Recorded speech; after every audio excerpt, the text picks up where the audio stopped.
오늘 우리 교회는 다양한 지체들로 이루어져 있죠. 각 지체가 그리스도의 몸 안에서 또 맡은 역할이 또 다양하기도 합니다. 주시는 분은 한 분이시지만 각각 그 은사가 다양한 것처럼 또 그렇게 주신 은사를 쫓아서 우리 교회 안에서 사역하는, 활동하는 그 일들도 다양하게 일어납니다. 그런데 그 교회 안에 분열이 어떤 일이 일어나게 되죠? 지체들을 서로 갈등하게 만들어요. 또 경쟁하게 만듭니다. 그 일들이 하나님의 그 사역을, 하나님의 일을 방해하는 일도 나타나게 되더라는 겁니다. 우리 사순절 여정을 지내면서 우리도 한번 우리 안에 이런 분열이 있는가 한번 좀 돌아보고 다시 교회를 연합해서 건강한 교회를 세워나가는 그런 기회로 또 그런 시간으로 삼아야 될 줄 믿습니다. 사도 바울이 고린도 교회에 편지를 쓸 때 어떤 일이 있었습니까? 고린도 교회 안에 나는 바울파, 아볼파, 게바파, 예수파 이런 파벌들이 생기고 있었더라는 거예요. 결국 그 나뉘어진 모습이 어떻습니까? 교회 안에 사랑과 연합을 깨트리는 일도 일어났다라는 거예요. 사도 바울은 이 분열이 단순한 다툼이 아니라 결국 내적 갈등으로 이어지고 있다라고 하는 것을 고린도 교회를 통해서 우리에게 이야기해 주고 있거든요. 요한 웨슬리 목사님은 이 분열로 일어난 이런 다툼, 갈등 이것을 두 가지로 좀 구분해서 생각을 했어요. 그것이 분열과 분리입니다. 분열이라고 하는 것은 교회 안에 일어나는 분쟁이에요. 근데 분리라고 하는 것은 교회 밖으로 떠나버린 것을 분리다라고 그렇게 구분해서 이야기를 하고 있습니다. 왜 이런 분열이 일어날까라는 거예요. 사도 바울은 이것에 대해서 그 근본 이유가 원인이 무엇이냐라고 했을 때 그것은 사랑의 부족이다라고 이야기를 합니다. 우리가 서로 사랑하지 않으면 작은 차이도 뭐가 만들어져요? 거기서 갈등으로 번지게 되어진다라는 거예요. 서로 이해하려고 하지 않고 자기의 주장이 앞서기 시작하면 결국 마음이 멀어질 수밖에 없는 일이거든요. 교회 안에서도 마찬가지예요. 우리 그런 예가 있잖아요. 이 피아노 하나를 이쪽에 있는 걸 이쪽으로 옮기는데 이거 하나 가지고도 또 교회가 새롭게 리모델링을 한다든지 건축을 한다든지 어떤 일을 행할 때 보면 어때요? 저거는 없애면 안 된다. 근데 그것을 바꾸지 않으면, 옮기지 않으면 그 일을 할 수 없는데 왜 그렇죠? 그리고 거기에 자기 주장이 또 어떻게 보면 자기의 업적이 그 속에 담겨져 있기 때문에 결국 어떻게 보면 무엇이 더 중요하냐라는 거예요. 결국 사랑을 잃어버린 관계 속에 나타나는 그러한 일들이라는 겁니다. 사랑이 있으면 다름조차도 그 차이도 극복하고 연합할 수 있습니다. 사랑이 싫어버리는 순간 작은 차이도 그것이 벽이 되어지고 그것이 틈이 되어서 나중엔 갈라지고 무너지게 하는 일이 되더라는 겁니다. 이 분열의 결과가 요즘에 이제 봄철이 되다 보니까 건조해지고 산불이 많이 나는 그런 계절이 됐죠. 산불이 일어나는 걸 보면은 어떻습니까? 그 원인들을 보면 아주 사소한 거예요. 등산객이 그냥 담배꽁초 하나 버렸는데 담배꽁초 붙어 있는 그 불이 얼마나 큽니까? 아주 작은 거거든요. 근데 그거 하나가 온 산을 다 태워버리는 분열이 그렇다라는 거예요. 작은 의견 차이로 시작됐지만 결국 교회를 무너뜨리는 일이 바로 그 분열에서 시작된다는 거예요. 비방과 오해가 쌓이면 아주 가깝고 친밀하게 지냈던 그 사람들조차도 뭐가 되는 거예요? 원수가 되어버립니다. 분열은 결국 교회의 힘을 약하게 만들어버려요. 교회의 힘을 약하게 만들고 더군다나 중요한 것이 우리의 신앙마저도 흔들어 버리더라는 겁니다. 저 교회 밖에 있는 사람들은 그런 교회를 바라보면서 뭐라고 생각하겠습니까? 사랑의 공동체라고 하면서 왜 저렇게 다투고 있느냐라고 하는. 히브리서 13장 1절에 있는 말씀에 보면 형제 사랑하기를 계속하라 라고 말씀해 주고 있어요.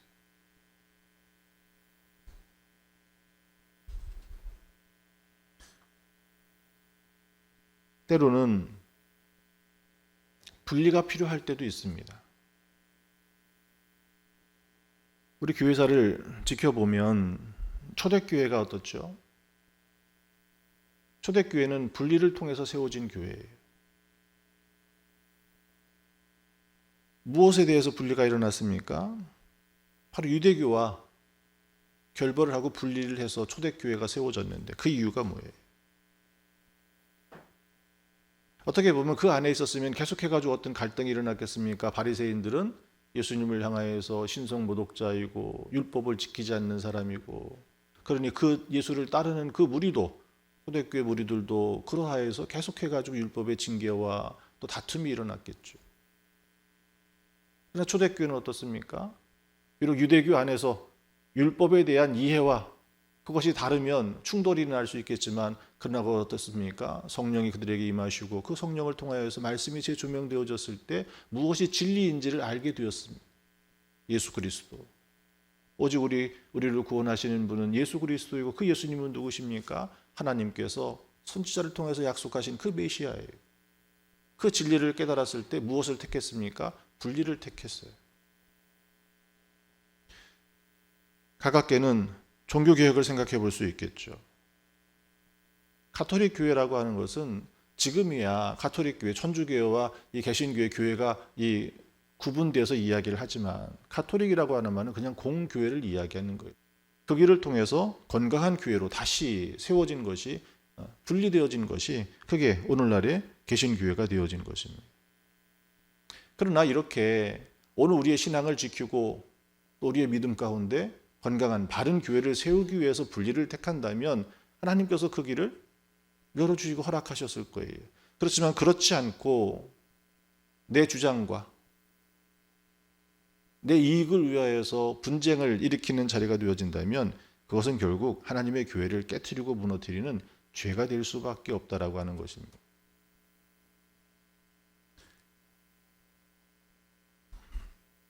우리는 이 분열을 어떻게 극복할 수 있겠습니까? 사도 바울은 고린도전서 12장 25절에 있는 말씀에 몸 가운데서 분쟁이 없고 오직 여러 지체가 서로 같이하여 돌보게 하셨다라고 말씀을 하면서 어떻습니까? 하나의 몸으로 각 지체가 서로를 돌보며 사랑해야 될 것을 우리에게 이야기하고 있습니다. 분열을 극복할 수 있는 것은 결국 서로에 향한 존중이에요. 하나님께서 오늘 우리를 창조하셨을 때 어떻게 창조하셨습니까? 모든 창조물 속에서 심히 좋았다라고, 그리고 당신의 형상을 쫓아서 만들었다고 그렇게 말씀하시지 않습니까? 그러니 그것은 나만 그렇게 만들어진 존재가 아니라 비록 내가 볼 때는 나보다 못해 보이고 가진 것도 없고 생긴 것도 변변치 않고 그렇다 할지라도 그도 어떤 사람인 거예요? 그도 하나님의 창조물이라는 거예요.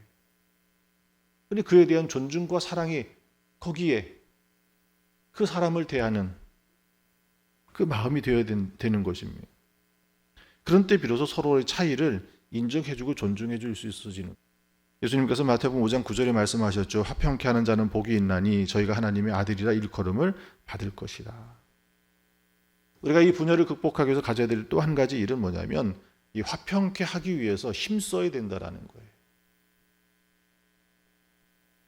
그냥 무관심하게 놔두는 것이 아니라, 놔두는 것이 아니라 화평케 하기 위해서 그 일을 위해서 힘써야 된다라는 거예요. 먼저 화해의 손을 내밀고, 먼저 용서를 선포하고, 또 연약한 자리에 내가 그 일을 대신 그 짐을 나누어지는 일이 우리가 감당해야 될 일이라는 겁니다. 세 번째로는 사도 요한도 이야기한 것처럼 서로 사랑해라. 사도 요한은 계속해서 우리에게 무엇을 강조하고 있습니까? 사랑하라. 그 사랑을 우리에게 강조해서 말씀해 주고 있습니다. 분열은 결국 교회를 어떻게 합니까? 약하게 만들어요. 그렇게 교회가 하나 되어지고 건강한 교회의 모습을 보일 때 세상 사람들이 비로소 우리 교회가 진정한 참 교회인 것을 그때 알 수 있게 되어지는 것입니다. 사순절은 바로 이런 치유의 은혜를 경험하는 시간입니다. 오늘 우리가 하나님 앞에 잘못된 태도를 회개하고 교회 지체들과 함께 화목하는 그 일을 위해서 노력해야 되고, 이것은 어떻게 보면 내 힘과 내 노력과 내 이해를 가지고는 참 쉽지 않은 일이에요. 그러니 하나님의 은혜를 구해야 됩니다. 다시 교회가 한 몸이 되어서 주님 주신 그 사명을 향하여 그리고 하나님의 그 나라를 향하여 우리가 걸어가는 그 여정을 멈추지 아니하고 함께 갈 수 있는 길은 하나님의 은혜를 구하는 일이에요.